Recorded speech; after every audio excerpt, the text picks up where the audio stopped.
Cars on the grid for the first race of the weekend of the Qatar Classic Challenge. Classic endurance racing based with Peter Auto Group, bringing this fabulous array of historic sports cars here. The sounds and sights that many of the mechanics in the World Endurance pit lane are too young to know about, and a great opportunity for fans here at the circuit, and also for the teams and the drivers in the World Endurance and the other support series to see some fabulous machines from days gone by. Martin Haven, Graham Goodwin, ready to enjoy an hour-long first encounter, and a sort of combination of the big banger Group 5 sports cars, the 512BB Le Mans Ferrari, the Lola T70s, the Corvette, and the 2-litre sports racers, at which Lola and Chevron were such fabulous exponents. And having less horsepower is not necessarily a disadvantage here. No, it isn't. Good afternoon, everybody, from what is a rather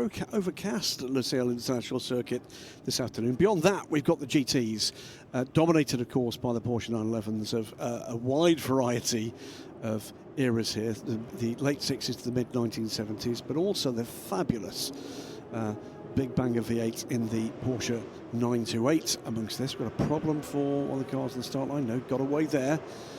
See the 928s in the background, the white with the green and green banding. And cars with some real history. We'll get to some of that as we get into on-track action. Not least the car leading away the field, the Porsche 908, the snub-nosed and snub-rear of that car. A factory-built and campaign car by the Porsche factory team, but never raced by the factory. It was their test car and tested the hands of an array of famous names for racers, including, of course, the Targa Florio.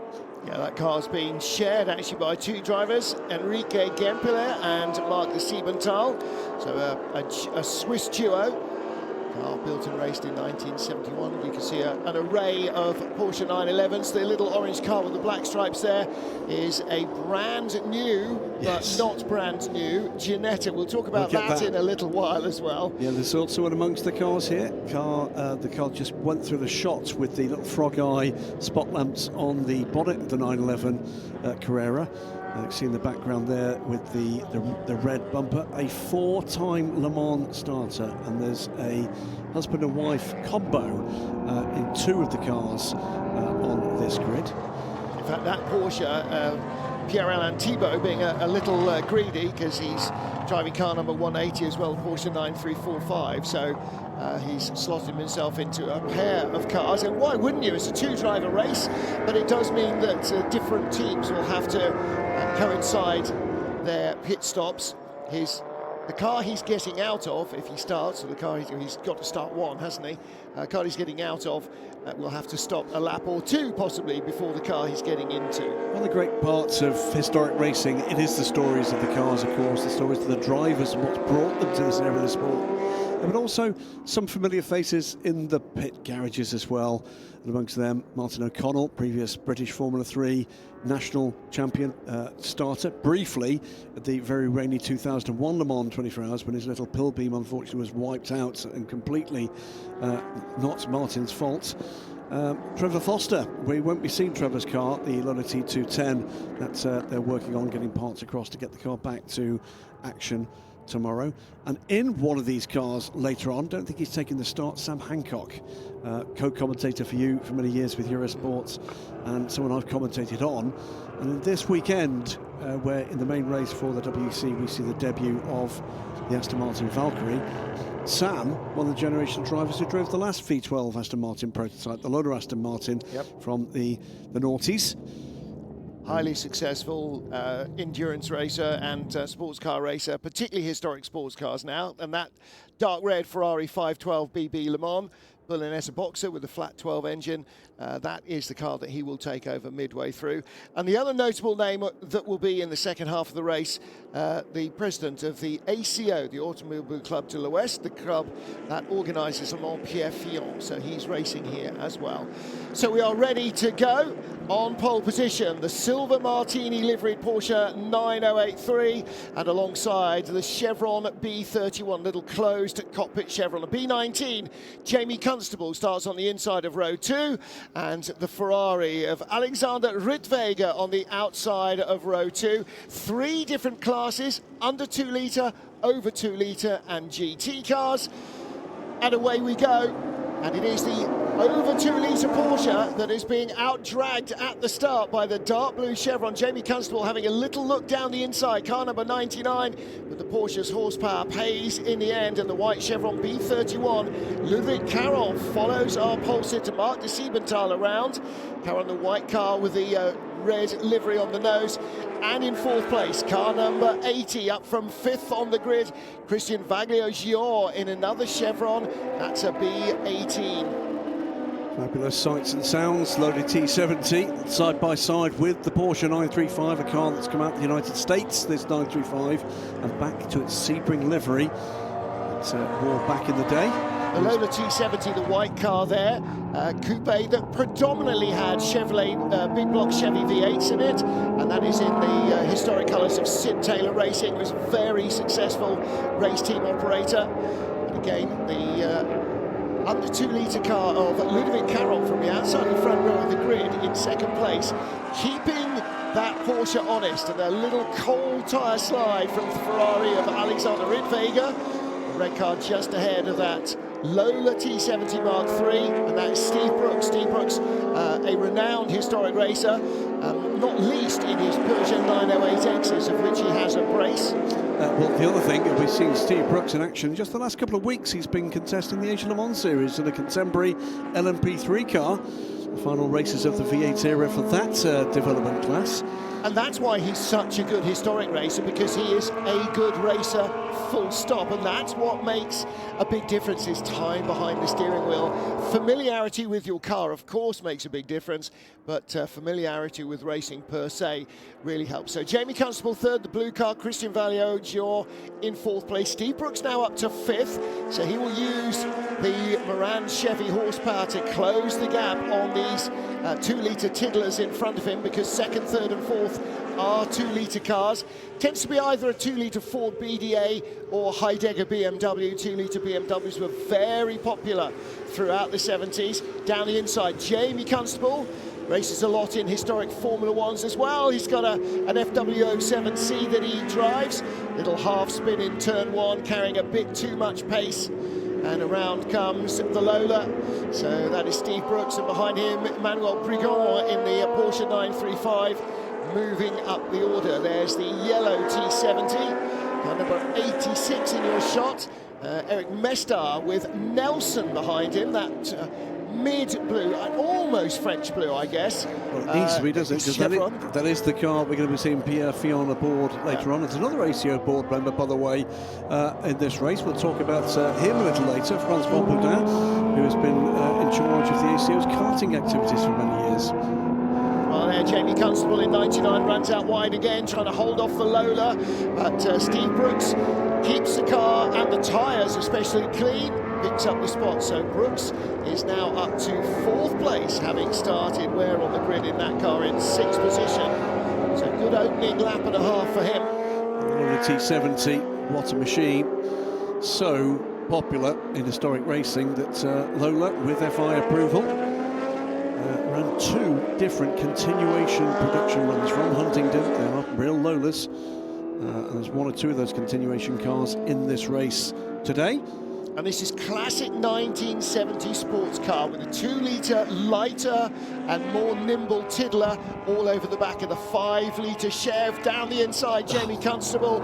And these two will be duking throughout the historic season in single-seaters and in sports cars against each other. Well, I'll tell you right now, that number 159 from Steve Brooks is not one of our continuation cars. Amongst the names that's campaigned that car since it was built in 1969, Brian Redman, Peter Revson, Denny Hume, Dieter Kester, John Love, Vazzarella and Frank Gardner amongst the drivers who've sat in the seat of that fabulous Lola.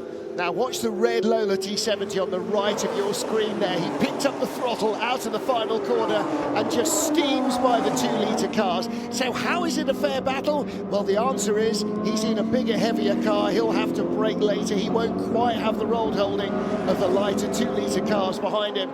What we're looking at, pair of chevrons there. Yeah, it's an unequal battle in terms of horsepower, but it's also an unequal battle in favour of the under 2-litre cars in terms of lighter weight and more nimble handling. And they're probably a little bit more aerodynamic efficient as well. The Lola inside the Ferrari 512. That number 50 car is one of those continuation cars. It's one of the newest Lola T70s on the planet, but built absolutely to the plans that were laid down all those years ago. And actually Andy Willis in that Lola that's just disappeared out of shot didn't qualify the car, but his time in free practice was enough to prove that he was able to run fast enough to be allowed into the race. So he started last on the grid. He was 29th away, and Andy Willis is now in 7th place, and we are still on lap 2. Lap 3. This is the battle in the midfield, if you like, now. The Ferrari just dropping down a little as Alex Wittweger gets the car underneath him, side by side now between the number 50 Lola and that Porsche 935. 935 makes its way through. And that's half a generation apart. There's a touch. Big lunge from Andy Willis. He half spins. I love the smell of unburnt hydrocarbons in the morning. We were there this morning when they were warming those cars up, and it just drew mechanics and drivers like flies to a honeypot. Whap, whap, they're all over it. So Willis will have to re-plan that move, but it looked like the Ferrari has survived. Right behind him, 62, the yellow Chevron B19, Michael Birch. Again, another under 2-litre car, so the big Lola behind the British Racing Green Machine will come charging up behind him. So that's Roman Beltest, and again, when you've got 5 litres and your rival's got 2, yes, overtaking is less of a hardship. But again, earlier onto the brakes, not so efficient. The Lola T70 are product of the 60s, the Chevrons and the little Lola 2-litre sports cars very much half a generation ahead in terms of development. It's interesting, isn't it, just to see the progression, to see the genesis of where we see modern sports cars, and we've revisited some of these styling cues in more recent years. You look at that Lola T70, Martin, particularly the red one from the front, and as somebody who's been part of the FI World Endurance Championship commentary team, look at that, I think, Clickenhouse. Well, yes, absolutely. 100%. Have to have a special affinity for the T70. Look, they've got a trio, 15 litres of Chevy V8 and three sets of tyres. I mean, they're a glorious looking thing. They make a fabulous noise, whether it's a Chev or the Lola Astons, which they competed with as well. The Aston Martin, the Tadek Merrick V8 that went into the DBS and then made its debut as a road car engine, became a racing engine as well, all alloy engine. And I'm sure it all dates back to the fact, not just because they're fabulous and they make a great noise, I'm sure when I was very much younger, in my first electric set I had one, and I'm sure that's got to play in there somewhere. I think there's at least one of those cars with a electric sticker on the side. It might very well be the red one. Head of them though, that's just glorious. Far right 512, there it is. The 512 BBLM 1979 car, 3 times a Daytona 24-hour starter. And once at Sebring as well for the 12 hours. Glorious car, glorious races. Don't ask me how many times it finished. Battle for third place then. This is Jamie Constable with Christian Valliot-Gior behind him. Christian showing his nose, the little yellow wings logo of Derek Bennett's Chevron outfit. Derek Bennett designed and built these cars on a really handmade basis. They were extremely successful.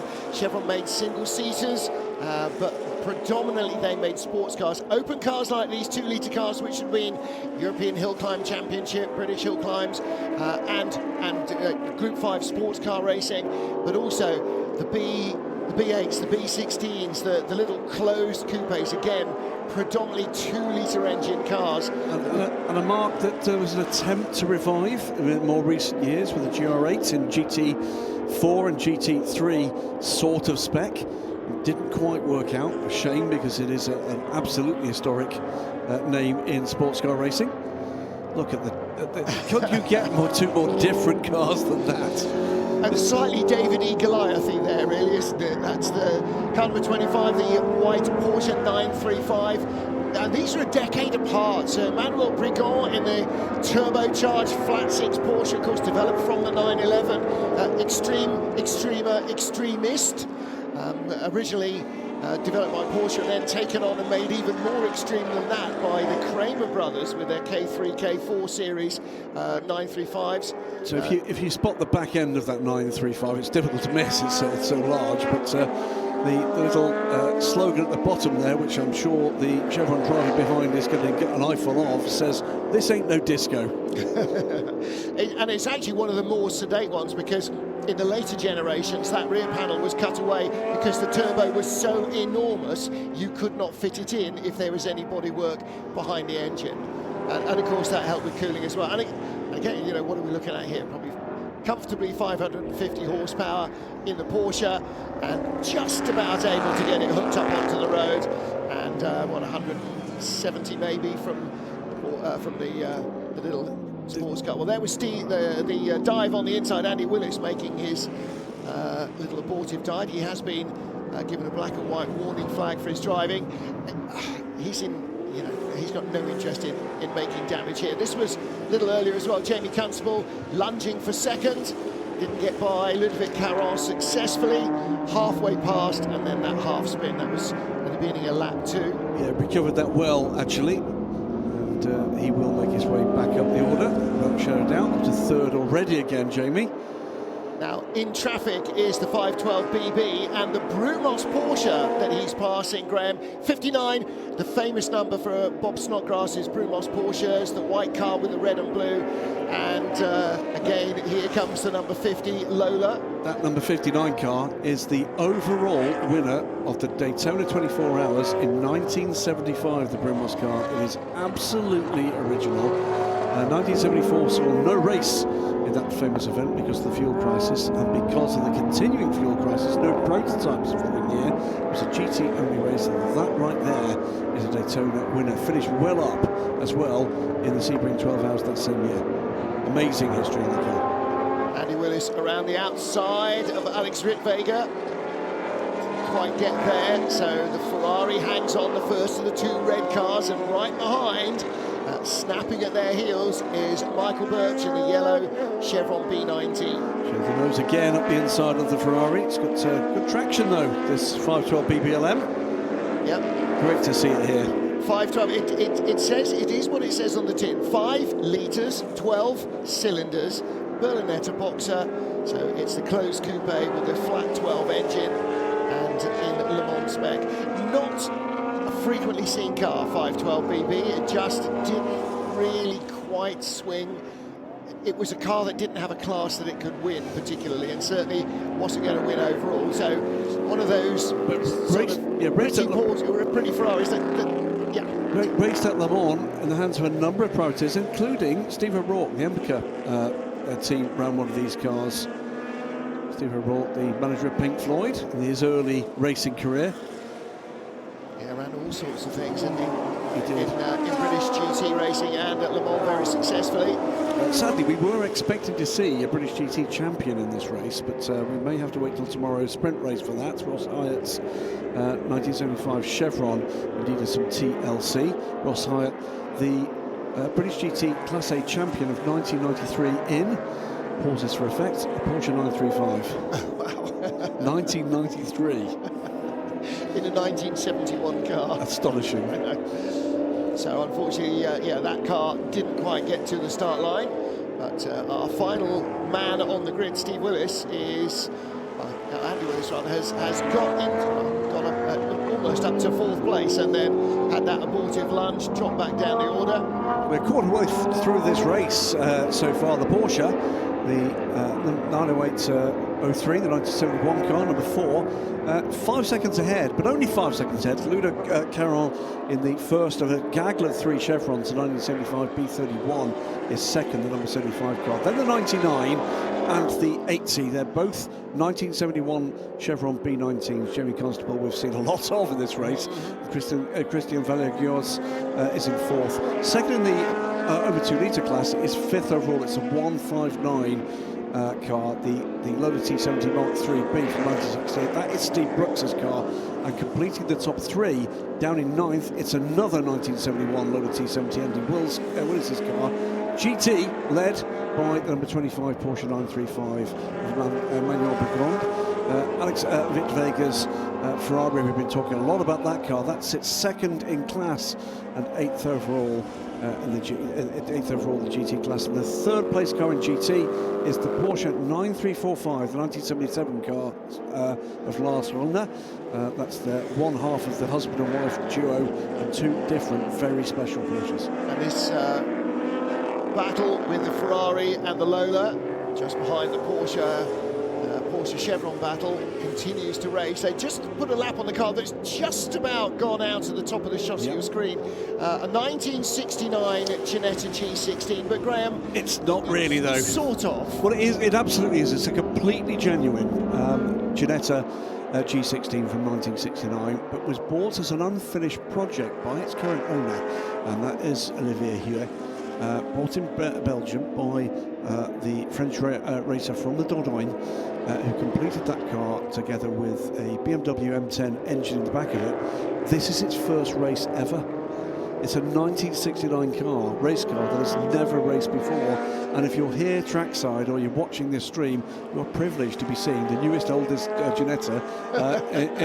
It's an amazing story. The newest, oldest swinger in town. Battle for 6th place at the moment. In fact, this is not 6th overall. This is 6th in the over 2 litre class. Car number 2, the pale blue Lola 210, T210. That's Frank Jacob and Francois Bourdin behind him in another of Derek Bennett's pretty design. Chevron B8 or Chevron B16, always difficult to sort of choose which of the 2 is prettier. This is the B16, little longer wheelbase, longer, sleeker bodywork. The B8 is a slightly shorter wheelbase car that looks a little bit more upright, but just achingly pretty things. Beautiful livery on the car behind. Francois Baudin, as I said a little earlier, a senior member of the management team at the ACO, and they've got quite a day to come with the Le Mans entry list for 2025 to come in the next few days, and many members of the management group of the ACO with some tough choices to make in a year where there's barely ever been as much pressure. Ludo Caron and now Jamie Constable in 99 making their way through the quote Porsche 911 Carrera RSR battle. There are more. There's more than a handful of them here. That's Kurt Thiel in the number 33 car. That is a RSR 2.8. Yeah, there's a couple of 2.8 litre cars, and there's 4, I think, 3 litre cars, essentially the same thing. But again, you can see battles between the 2 litre sports cars and the big bangers. 172, the blue car of Nelson, Chevron B19, that at some stage relatively not too far away. We might be starting to look at pit stops. And that will be the car that we see Pierre Fillon aboard, a regular historic racer, Pierre, in a variety of machinery, GT and prototype. I think pretty much always races at the Le Mans Classic. He's done so with his brother, ex-French Prime Minister, of course. Wonder how he gets an entry, what with only being president of the ACO. He knows a guy. He knows a man who knows a man. But seen him sharing a car in the past with David Clark, who's here as the co-team owner of Jota, the Cadillac factory team nowadays, but has shared his Lotus Elise 26R with Elise, but Elan 26R with the ACO president. 41 minutes to go. Some good clean racing, just that one little stumble from the lone a little earlier on. So order restored. Looking up the inside there of the Ferrari, but no way through. Ferrari closing in again on Emmanuel Brigham's car. There is the glorious Porsche 928, the car with class podiums. I was told this was a second place finisher in the Nürburgring 24 Hours. I was told overall, I think it may be a class winning car, but it wasn't that far down the overall order in the mid-80s. Fantastic looking piece of kit. You could almost feel as if that could be used as a daily driver, couldn't you? 100%. It might not be quite as luxurious as your standard 928, but yeah, I'm sure it would get the blood going. The battle with Alex Vega still carrying on, and now there's been a change for second place. Jamie Constable has got ahead of Ludo Caron, so Constable in the darker blue car, the Chevron B19, B31 behind him, Ludo Caron. Again, only 4 years separate those two cars. You can see really very similar, slightly purer lines of the older blue car, but then the more aerodynamic sort of twin hump there and the rear engine cover on the car of Ludo Caron. But Jamie Constable snuck by him. He was catching him as they went through the Porsche battle in traffic, and he has clearly pounced as they come up behind the lime green Porsche. Indeed, very good looking car. Yeah, I love that colour on a 911. Another good look at that Porsche 928. I've just recalled what the owner was telling me about a famous drive of that car back in the day. But we'll wait till we get a look at the big V8 coupe. They've gone by Romain Geoffroy, who is leading that clutch of 911s. He's not actually leading in the GT class overall per se. He's 5th in GT. In that, I don't know, I'm not sure what the official paint name is, and Porsche lovers everywhere, especially 911 aficionados, will be throwing things at their TVs, monitors. Surely you should know your paint colours. Yeah, I'm sorry, my anorak is not zipped up that much despite the weather here. There is the 928, but this is fabulous. That's a proper spoiler on the back of that car. You could put not just the picnic, but the basket as well on that. Yeah. There is the little Ginetta, as the battling pair of chevrons go by. We did get a quick shot at that 928, so I'll tell you, one of the previous drivers that raced that car in period, Norbert Haug, a man with significant history, of course, right across the sport, but in sports car racing. Last seen at Le Mans in 1999 with the infamous flying CLRs from Mercedes AMG. Yep. And they're back this year for the first time since, but without Norbert Haug. And yeah, with the engine in the front with the Mercedes AMG. So battle for second place then. Jamie Constable looks like he's just able to creep away a little, and as you said, the gap to the leader, Mark de Siementhal, who we're not seeing much of because he is sort of on his own. That Martini Porsche is now just over 7 seconds clear. But last time around, Jamie Constable took half a second out that lead. It's going to be interesting to see what happens now. He's clear, and can he start to just nibble away at that advantage. We've still got 37 minutes and change to go, so there is still time to make up the lost ground. Yeah, definitely. And of course, the other thing with the big capacity cars is that they carry probably quite a lot more fuel, and so they will be doing more damage to their tyres from the start of the race than the smaller cars, the smaller engined cars, because they're lighter. And so as the race progresses, yes, the fuel load will burn off, but there should be more tyre under the drivers in the 2-litre cars. Now, not everybody has got a co-driver. In fact, very few have. And to be honest, if I had a car like a 512 or a T70, I'm not sure I'd be letting anybody else drive it either. So well, let's face it, Martin, you're obscenely tall. Getting you in would be tight enough. Trying to get you out again to get somebody else in would not be the work of a moment. No.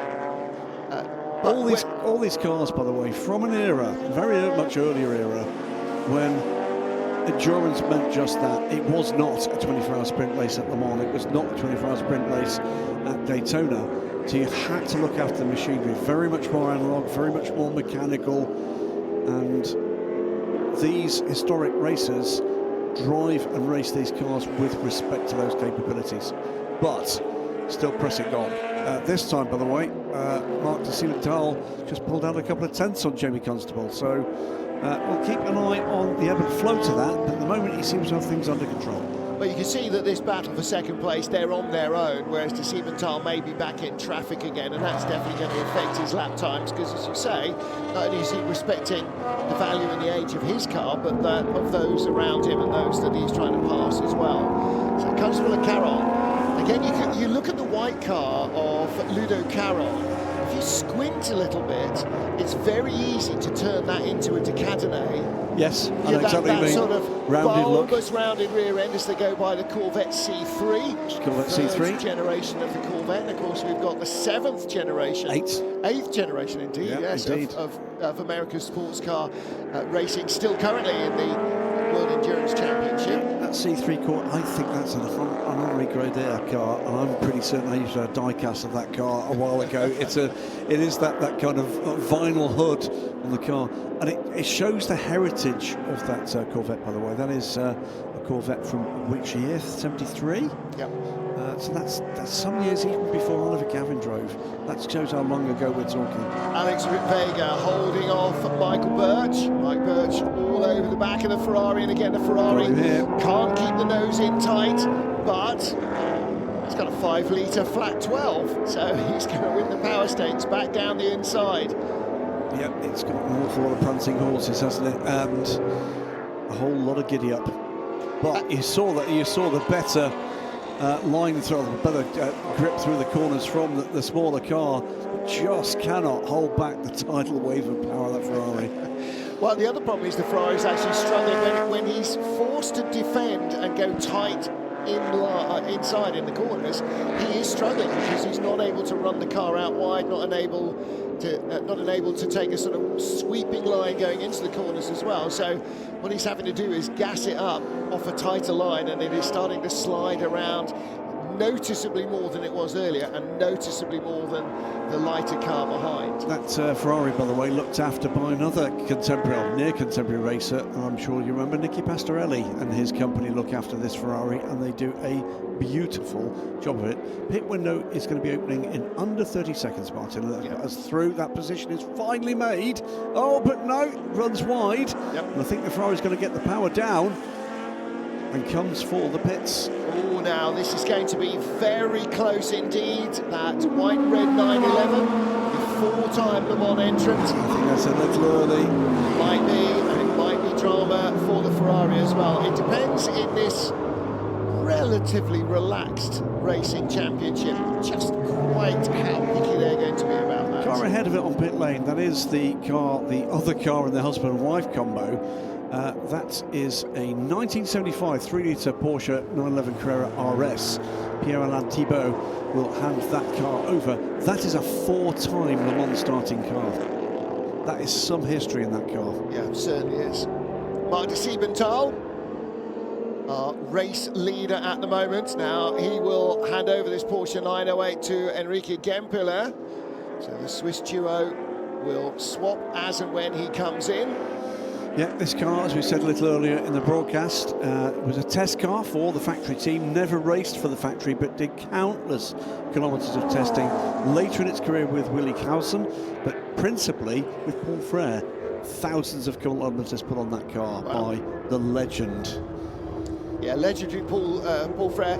For those who don't know the name and wonder why there is a corner named after him at Spa-Francorchamps, Belgian journalist, motor racing, motorsport journalist, but also no mean peddler. So, as Graham's just said, factory Porsche test driver, but he is probably more closely associated with Ferrari, and particularly Écurie Francorchamps Ferraris.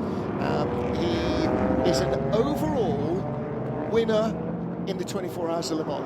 Correct, a journalist. Paul Frere was the outright winner at Le Mans and also finished third in the Belgian Grand Prix in a yellow Écurie Francorchamps Ferrari. So there are writers and there are writers, and that is Ludo Caron rather, who was in second place because Jamie Constable pitted. I think that's turn one. Yep.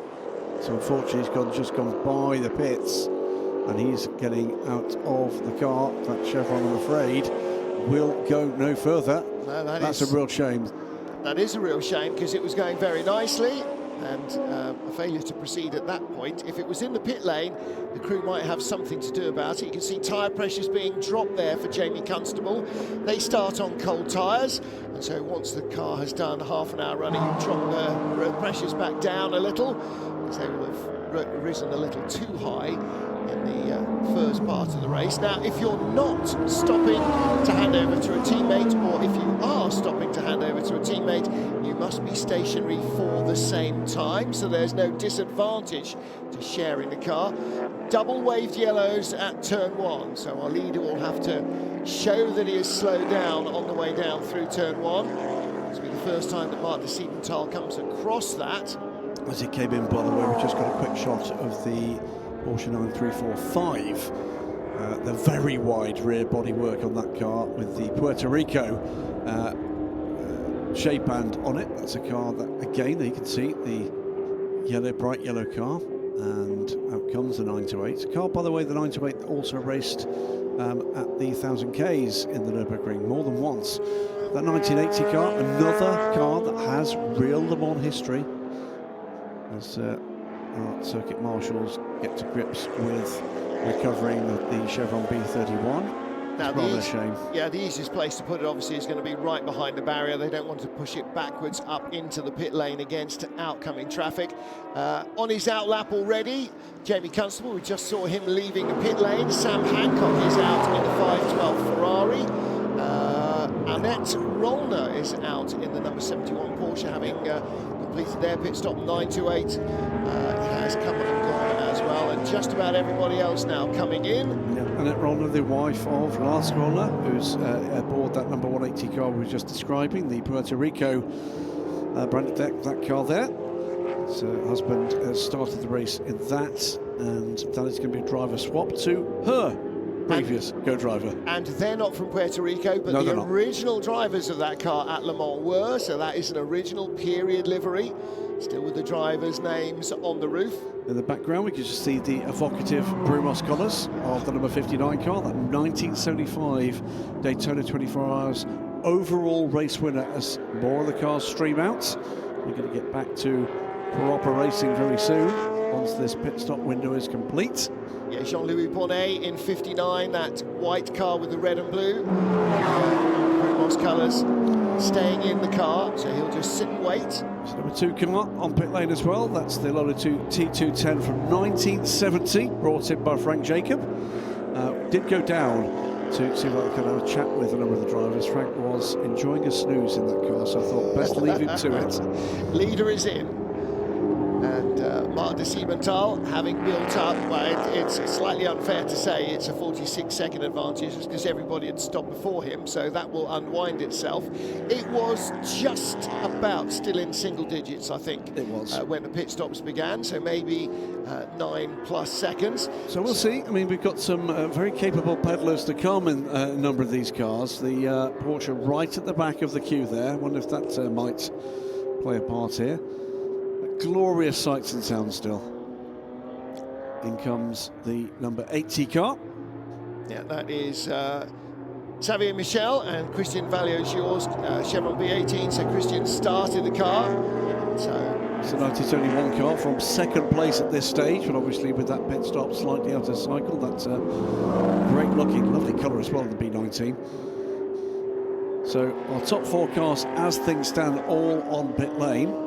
Francois Baudin and Jamie Constable earlier stoppers, and will be making up ground as we speak on this group. Here comes the rumbly Corvette C3.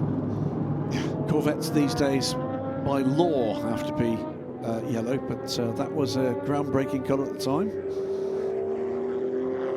Out comes another little Chevrons, the one Chevron Coupe we have in this field, away to the utterly fabulous Porsche 935. Yeah. It just goes to show that when you have a fairly open rule set, as they had at that stage, designers go bonkers, and rightly so. Look at I was going to say the period, but actually the current Corvette style race suit. The 908 is struggling to actually find its way back to the out lane, the fast lane. I think we're about to see the nose of the Silver Martini liveried car appear.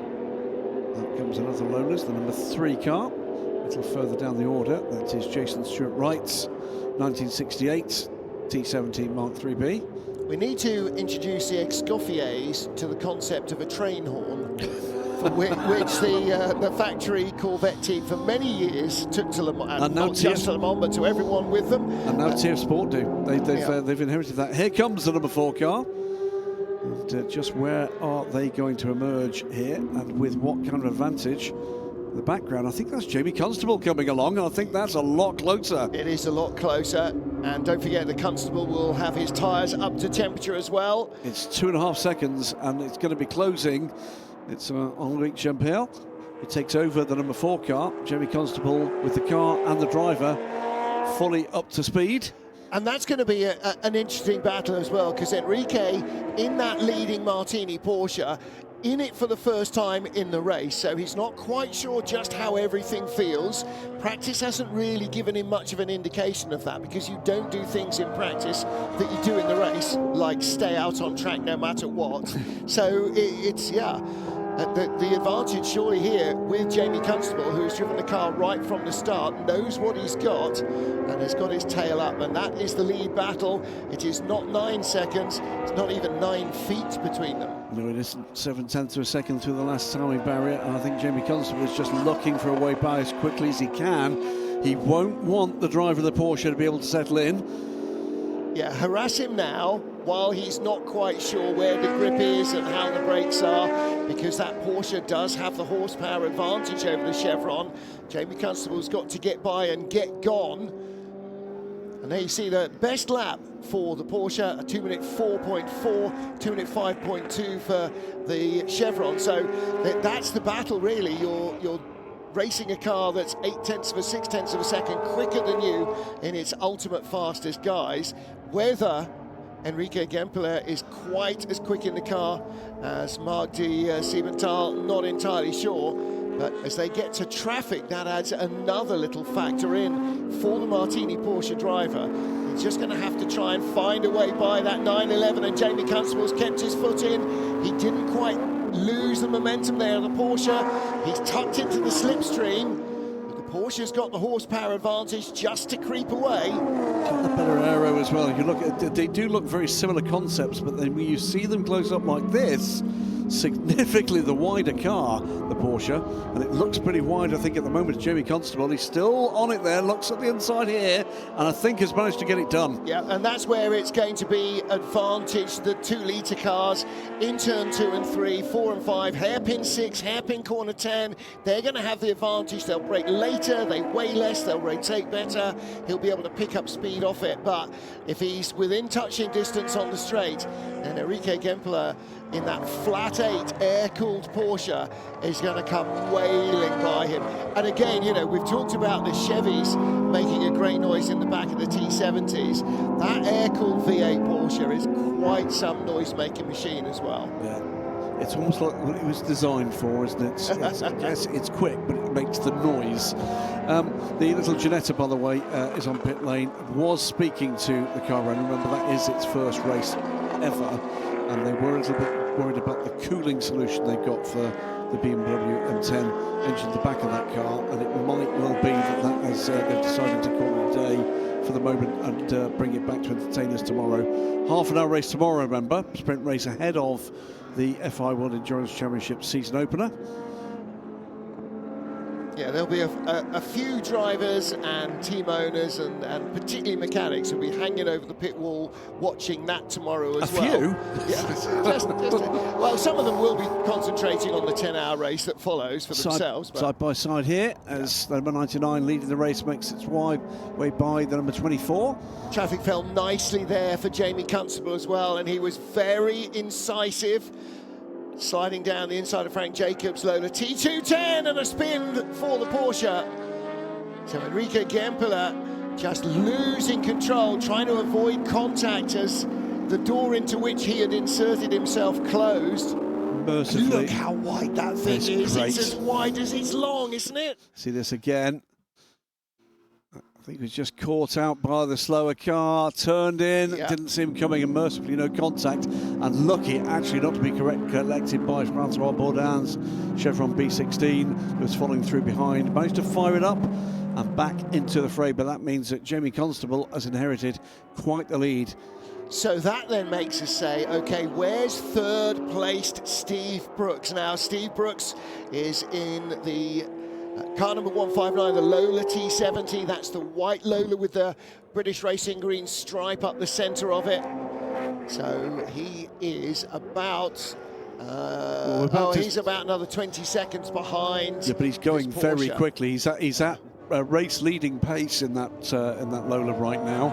And obviously there was time lost by the Porsche driver. See it again, Jamie Constable up the inside.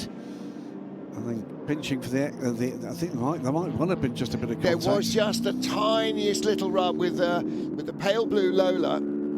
He hadn't seen the Porsche following through. Well, again, I think no fault for the Lola. At some stage, he's on the racing line. He is going to make for the apex of the corner.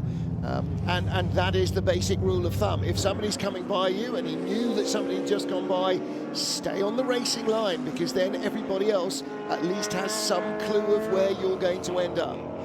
Again, Constable carves his way through. That's a Lola, I beg your pardon, Chevron B8. So just a quick shot of the littler of the Chevrons, or in Nataf, in that dark red car.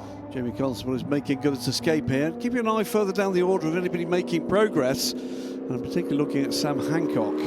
Now back up into the top 10 overall, second in the GT class in that big Ferrari 512 BBLM, the 1979 car, the deep red car. He's making up places, but not a lot of time, and that's principally because of the pace of Jamie Constable. So I'm going to keep an eye, maybe not on the gap to the leader, but the gap to second and third, because he is making up time on the cars directly ahead of him. Just to point out, we're not seeing it on camera, but in 15th position is car number 172, the French-ish racing blue Chevron B19, and Pierre Fillon doing a superb job, the president of the ACO. Well done, sir. Absolutely. Standing and saluting. Every time he goes by. Actually, I spoke to him in the paddock this morning. He was just, I'm not sure, even in the centenary celebrations, I've seen him with quite such an enthusiastic grin on his face. He was loving every minute of it. I was at the 2019 Le Mans Classic, and Pierre was demonstrating, as part of a demonstration event, the Endurance Racing Legends, the newer cars, the 1998 Panos GTR, the GT1 car. And the grin on his face when he got out of the car. You can't not. Well, I mean, it's so bonkers. We've all had, not that experience, but those sorts of experiences where the first thing you want to do is to share it with somebody, and I happened to be the first at the door. And it was just, it all came out. It's fantastic. Well, here we are back in the 911 class. This is the number 59. As we've said, this is very historic car indeed. Both these Porsches are. The white and red car ahead, a four-time Le Mans starter. The number 59 car, the Brumos car, the 1975 Rolex 24-hour Daytona 24 hours race winner overall. That is some history. Also has finished well up in the Sebring 12 hours. That number 2 car's got a problem. Yes, it really has. And that's, I wonder if that was just a result of that little contact, because that's the car that the Martini Porsche hit. Right rear. I think okay. I wonder if it's maybe broken a drive shaft, or he's just hearing something, a feeling of vibration. Hard to tell. I mean, it's possible with a contact like that he might just have done something to the diff or the gearbox as well. So he's having a look down inside the cockpit, but hopefully nothing that is not fixable for tomorrow. It's a great example, isn't it, looking at that shot of the adage, race cars are smaller you think, and there's a trouble for the 80 car. Yes, and that is out of 4th place. Xavier Michel really pushing on, and that'll be in traffic. He was trying to stay ahead of there's puncture on the left-hand side. Stefan Yerbstel. Puncture left rear. Was that contact with Yerbstel? Could have been, but there's definitely puncture to the left rear. I think he did. He got clipped by the Lola, and if you look to the left-hand side, broken wheel, tyre gone, pretty much a passenger. Well, that was not fit position, though. That is going to bring out... I think that might bring out the safety car. He's not going to get it out of there. I don't think he's going to know just how bad the damage is to that rear wheel. But that's they've got a big dent in it. He's asking for a tow out. I think he thinks it can continue. I don't think that's going to be wise. Well, no, and he probably doesn't know because he's in the gravel and can't see. There we have it. Yeah, that's going absolutely nowhere. So I do suspect our race director will need the safety car. The car with which he made contact, incidentally, is the Lola T70 Mark III of Jose Oliveira. And Jose's taken that car over from Romain Bellatest, who drove it at the start. The battle to watch here, by the way, is the battle for the GT win. 5th place overall, safety car has been called, is Emmanuel Brigand in the glorious Porsche 935. 2 positions back, and of course they will close up dramatically now, is Sam Hancock in that, we'll say equally glorious, because we don't like to row between Ferrari and Porsche aficionados. Ferrari 512 BBLM. He is going to get to hear from a marshal of 10s once the field is under control, the safety car. Nobody will go towards that car and over the barrier until that happens. We've got trouble, meanwhile, I think, for the 928 Porsche. Yeah, definitely. That's going nowhere. 75 is in. 172 making a second stop. So that's Pierre Fillon. Yeah. That's literally just because we were singing his praises. I think he's just making it easier on everybody else, because we do know that the president of the ACO, the quality of his driving at this level, it wouldn't be fair. Now there's a thing obviously called the curse of the commentator. The moment you talk somebody up, they go off. I've never done it where he's literally the man who pays me. I now feel really quite concerned for my future. There's a big race tomorrow. I'd like to still be able to cover. I don't want to worry you, but there's 2 guys in overcoats just walked into the back of this commentary booth. They are wearing ACO pins. If you hear a muffled retort in the commentary, then that will be the end of me. It will be the French equivalent of a cricket bat. So, our class leaders in the GT class, easy for me to say, Emmanuel Brigand is the leader. That's the 935. Sam Hancock, second with fastest lap in that car in the 512BB. In the over 2 litre car, Enrique Gempler, who's second overall ahead of Steve Brooks, who is third overall ahead of Stefan Yerbstel, who is 4th overall. And those 35-45 second margins gone. Now, there may be slower traffic, 2 litre cars in the way, but it's not half a minute apart. We won't have a wave around. We haven't got time, and it doesn't apply here. So by the time we get to go back to green, we will have fewer than 10 minutes, I would think, on the clock. So we're probably looking at 4-ish, 5-ish laps of green flag racing. We could really be set for a real grandstand finish here. Yeah, Xavier Michel helpless there. You can see the damage to the left rear wheel, the tyre off the rim, and that's going no further. It should not go any further. Meantime, as we'll see again what happened here, it was up the inside, slightly sideways as he started that move, but the Lola driver, I think, just hadn't realised just how close he was there, made the move, and well, we didn't see who turned in on who, but the result was around it went the chevron with the wheel dented badly and the tyre completely off the wheel. I have to say, I think there that Xavier Michel just tried to get back onto line around the nose of that Lola without quite clearing it, and it happens, you know. It does. Yeah, it happens. You make these judgments in traffic and sometimes they're not quite spot on. So there is second place, car number 4, and that is Enrique Gempeler, and the car leading the queue is our race leader, Jamie Constable. One car between them and a half trouble. spin. That's Francois Baudin's car, the 24 car. Well, it's not a half spin. No, I think he's just ground to a halt. I think he has, and that car was in a good position in class as well. So Francois Baudin in the under 2 litre class, the Chevron B16 from 1971. That car, I don't think it's certainly still the same colours, was in a Centenary Le Mans livery when I saw it in a previous race meeting. It's still got the same colours, whether or not it still has that branding on it, but it's a great looking livery on that car. Fabulous, isn't it? And it actually looks really period as well. It does. Quite psychedelic. Now, I understand that mentioning Pierre Fion is cursing him. I'm not sure how by mentioning the chairman of the ACO, president of the ACO, how I also managed to curse another board member. I didn't mention the entire board. Well, he's probably got the message from Pierre that, you know, that guy we pay the wages for. Yeah. Could you get back and take him off the payroll? Get over here. We're going upstairs with the boys. In racing terms, this could be interesting. Jamie Constable lost that bit of momentum now, and just 2 cars back in the order behind the safety car is our second place car. And of course, he's caught up for the time he lost. Oh, the 928's back out beside the Corvette there. Not sure what the 911s pulling to one side. It's not on the lead lap, are they? Are they dropping back? Don't do a wave point, do we? Well, it's sort of a wave under, if you like. Well, this is where the lead changed. This is Jamie Constable going through. Great move there. Neatly done. Respectfully done as well by the Porsche driver. And this is where it went wrong for the 908. He'd actually lost it before there was a chance of contact, but the rear end broke away. He realised there was no room. He lifted off, I think, and then around it went. Car 71, meanwhile, is going to be getting a time penalty, 90 seconds, for some kind of pit stop infringement. And that's the Annette Rollner Pierre-Alain Thibault Porsche 911. Yeah, now, unfortunately, now he's been able to see that there's no way. Zut alors. Indeed. Francois Baudin opens the door and waits for the marshals to attend, and they're there quickly. Car 928 gets a 27-second penalty for pit stop infringement. That is the Porsche 928, the 1980 car. That will drop him 1 place further back to last, as opposed to not quite last of the running cars. I think it's waiting just for recovery there. It's cosier in there. I would. It's quite windy.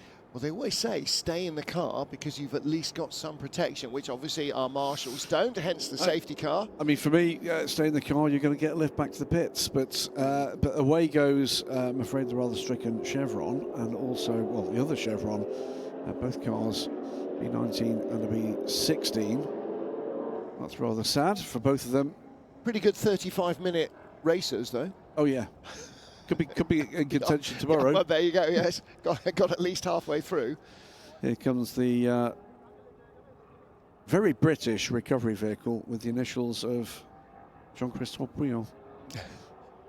I thought you were going to go there for John Stuart Mill, the philosopher. But no, indeed. Yeah, the RS6 safety car has the field under control now, so it's safer for the marshals to attend. Yeah, the RS6 famously, if you've got a Labrador that likes to be plastered against the rear window, that's the car for you. Definitely, all the rear windows. So Jamie Constable first in the queue. Second place is third in the queue. Steve Brooks, look when you see the queue for the white Lola T70 with the green stripe up the middle. Now, he is third overall, but he's about 8th or 9th back in the queue with a number of 2-litre cars behind him. So he'll be slower up to the line than the leader will and than the second place car will.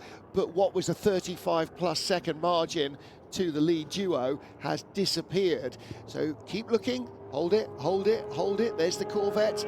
There's the 928. Hold it, hold it, hold it. There is the white Lola with the green Scintilla Racing banding. That is Steve Brooks. He's third overall. And Stefan Yerbstel in another T70 there in fourth place. That's the blue car with the red, white and blue strip up the nose. The car that started last, car number 50. So confirmation from race control, the penalties we've told you about, the car 71 with that 90-second pit stop penalty. So at the moment, that will be added, I think, to the race time for that car. So 9th and 10th in GT both have a penalty, so 11th in GT is going to pick up a spot or two, but it's not going to affect the overall podium. So the key question at the moment is, are we going to get back to green flag racing? They'll be respectful of these cars, remember. That will be important, not just the guys whose cars are in trouble. This is the second penalty, the 27 seconds time penalty for a short pit stop for car 928. Interesting, because that car's been twice. My guess is that doesn't count. And it didn't have a short pit stop the second time. It had a very, very long pit stop. So I think you could argue that the first pit stop, if it had a driver change, you couldn't argue that it was not a pit stop. It was just getting something checked. I think the answer is you can argue what you like, it's got a penalty. Yeah, and I'm sure they did their driver change at that stage, and then Jörg Bratke von Bregen had to come back in. Yeah, race directors and stewards famously open to discussion and debate, but equally well famously open to basically telling people what they want and then going and doing it. I like your thinking, now get out. they're not quite like that. When you walk in, it's when the coffee and the biscuits are moved from the table that you know you're in trouble. So still double wave yellows covering our stricken chevron. So unfortunately not going to make it to the checkered flag. No, did a good run as well there. He was quick and steady and was making his way up through the order as others stumbled somewhat. So round comes the field. He sees clattering over all the curbs. That will be slightly uncomfortable at the moment. Well, they're very low. They are low. Real motorcycle curbs. The actual sort of serration where you drop from the edge of one curb down onto the bottom of the next one is barely 2 centimetres. So when you're on board in the cars, you can barely hear that they're running over the curbs. It's not the massive rumble that you hear so often. And that's good news, not just for modern cars, but for these races as well, because although they have much more ground clearance than a modern car will, they may not have quite the suspension technology. So one of our two cars in trouble, the Chevron B16 is almost a safety, not quite sure where we are with the recovery of the number 80, the B19 Chevron that took the hit in the rear and is having to be lifted to a flatbed. Now, Xavier Michel's car already shown as stone last, because of course they've gone by 2 or 3 times behind the safety car. But either way, hopefully we will get back to some green flag running. There is Sam Hancock, by the way, at the back of that train, and that's one to watch, because the gap that he had to Emmanuel Brigand has come right down, of course, but he has got cars between the two. That is the battle for the GT class win, and that's a real battle. Equally well, we are going to get back to the stage where Steve Brooks and Henrique Jean-Pierre are going to be in a battle for the over 2 litre class, but there's quite a number of cars between them, and we're running out of time for green flag laps. Yeah. Mixing pair of T70s. Bunch of 911s of various different guises. How the 911 has grown over the decades. And Xavier Michel's car still in the gravel, 4 minutes remaining. I have to say, I think it's unlikely. Yeah. I think we will finish behind the safety car. It looks that way. I think a bit of a struggle here, principally because one of the lifting points is that wheel. Yeah, and not getting the straps around the wheels.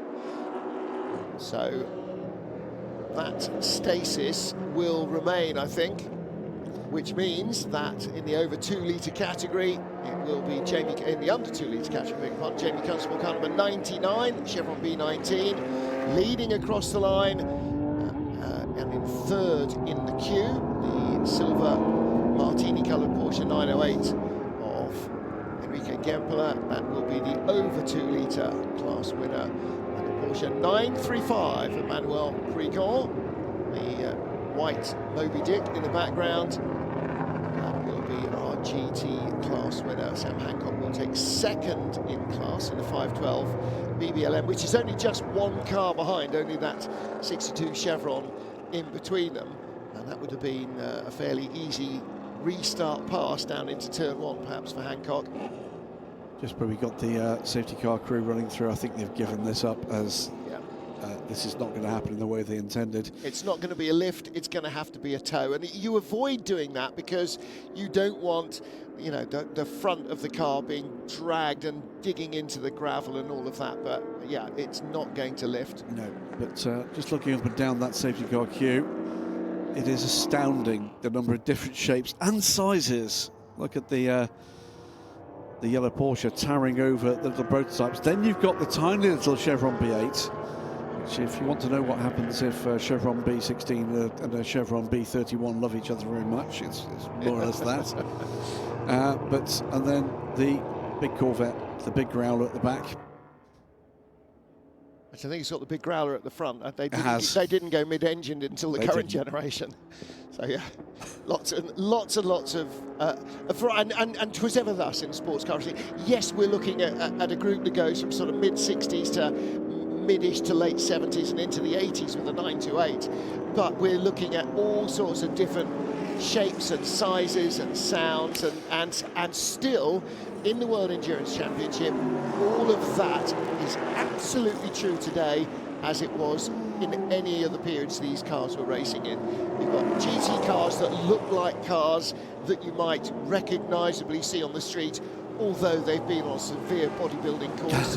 And then you've got the outright prototypes, the spaceships of endurance racing in the hypercar class. And yeah, the cars of their day, the 908, the T70s, those were the big top class battlers along with the 512 BB Le Mans. Just spotted, by the way, a car not seen on screen. It's the number 12 car. It's the 1973 Porsche 911 Carrera RSR, 2.8 litre car from 1973. I do enjoy talking about the history of these cars. That one has got a particularly extraordinary history. See if it comes through on this this shot.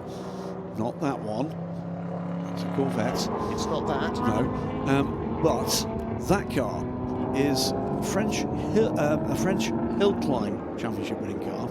It is a French rally championship class winning car and finished second overall in the Tour de France. They weren't cheating by going the car. Twice. Yep. 1973 and 1975. Yeah. So here it is in a circuit-based historic endurance race, and its entire career has basically been spent both on on rough forest and, for that matter, tarmac stages, literal road racing, yes, and rallycross. Very much, very much. I mean, Tour de France in the 70s was a road race, effectively, with regularity stages, sections on the road, but visiting a whole host of French race circuits. So checkered flag will meet the safety car as it comes to the line. Safety car will come in and then we'll get the checkered flag. Yes, exactly. So the safety car will peel off into the pit lane, but it will, by that stage, have seen the checkered flag, which is not too far beyond pit entry. Time has elapsed, unfortunately, and Xavier Michel's car just could not, without that puncture. Actually, it probably would have been out and we would have had about 10 minutes of racing, but unfortunately not so. So time has run out on the first of our 2 races of the Qatar Classic Challenge. 30-minute race tomorrow ahead of the opening round for the FIA World Endurance Championship. The cars pick up speed as they head towards the checkered flag. And it is victory for Jamie Constable and for the Chevron B19. He wins the under 2 litre category. And behind him, car number 4, that is the silver Martini liveried Porsche 90803 of Enrique Gempler, or at least he finished the race in it. Steve Brooks takes 3rd and 2nd in the over 2 litre class. with Manuel Brigant, the GT class winner, coming across the line in 4th place overall in his Porsche 935, ahead of Mike Birch's 2nd place in the over 2 litre class Chevron P19. So there's your GT winner, Manuel Brigant. Yep, the glorious Porsche 935. Time corrects to take into account those penalties, and he does indeed move up to 4th overall. We're slightly robbed of what could have been an engaging battle for GT, with the Ferrari just a couple of places back as they crossed the line, the number 65 512, but great run from the 935. And despite my best efforts in the under 2 litre class, Pierre Fillon will take 3rd place, so on the podium. Wow. So there you go. Happy days all round. Any chance we get a bonus for that? Gempler Brooks and Christophe van Riet in 3rd place in the over 2 litre category, and he was the 2nd driver. In fact, he's a late addition to car number 86, which was due to be driven by Eric Mestegaard, and fellow Belgian Christophe van Riet joined him in the Lola T70 Mark IIIB. So, we have got 2 cars, by the way, under investigation for overtaking the safety car. It is Stefan Jupp still in his Lola T70. That car finished 8th overall and 4th in, that is 32nd penalty for car 50. And the other car is number 92. I'm kind of struggling to pick out of that order. Well, that's because we don't have a 92. So it's not a 92. Are you in trouble, number 29? Well, I think there might be. There's a 62, Michael Birch. I'm not going to call it. There's no 192. There's a 928. We will have to wait for race control to amend that. But there is your overall race winner. He also won the under 2 litre class, and it's not always a given that the big banger cars win it. I think had we gone green all the way, I think Enrique Gempler in that Porsche 908 might just have got there, but he was certainly giving us a heck of a race to the line. But I think Jamie Constable had it. It was well won by Jamie Constable. Battle away very well indeed. Recovered some ground after a little whoopsie earlier in the race, and the Porsche driver did not make that easy. And I'm sure Jamie Constable would be feeling very pleased indeed. And look at that. Look at that. Fabulous. It's basically 4 wheels and a flat 8 air-cooled engine. There's little else in that Porsche. See how far forward the driver has to sit. And Jamie Constable hops out. So that is 1st and 2nd overall. Our 2 class winners. The 3rd class winner will be Manuel Brigant in the Porsche 935. Look at that, it even has a door. It's a fabulous thing. And you can see how 956, 962 doors evolved, can't you, from that. A door on the Chevron would have meant buying hinges from somebody, so they definitely weren't doing that. I can tell you, because I saw them putting the door on the 99 car, that the left-hand door doesn't open, you lift it out. Yeah. It's a panel. Well, there's a Sid Taylor Racing liveried Lola. That Lola T70 of Steve Brooks, 3rd place overall and 2nd in the over 2 litre class.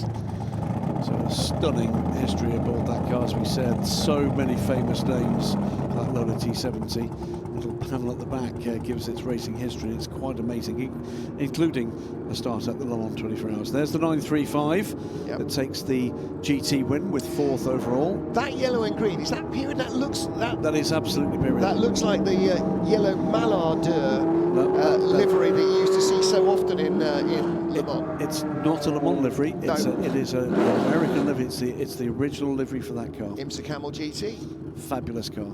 Yep. Tidal wave of turbo power. Lots of unburned hydrocarbons being released. It is from that era, isn't it, that you put your foot all the way down the throttle and you think, oh no, the turbo's broken, and about 3 seconds later you realise that... Oh no, it's not. No. Plan ahead.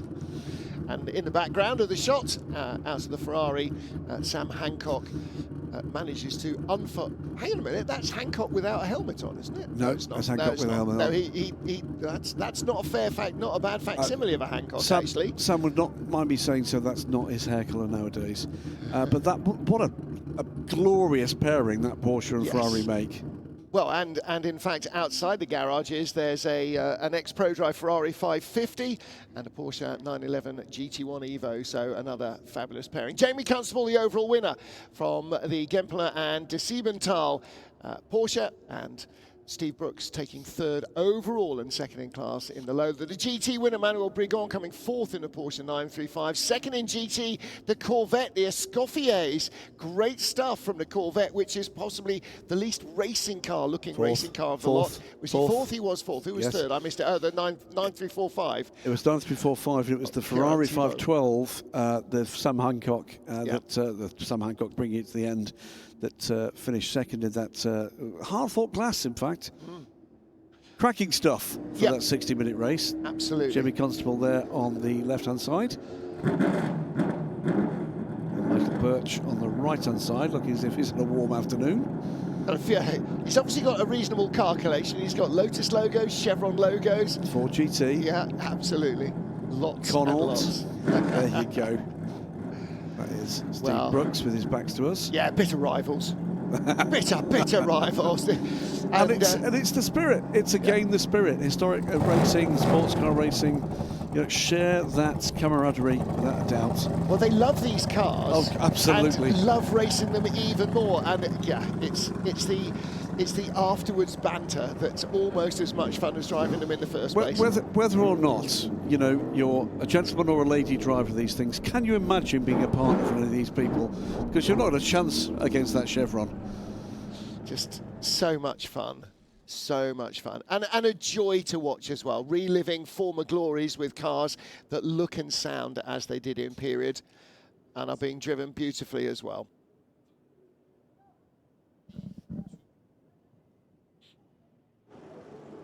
First race in Qatar for classic endurance racing's glorious 70s and 80s and 90s sports cars.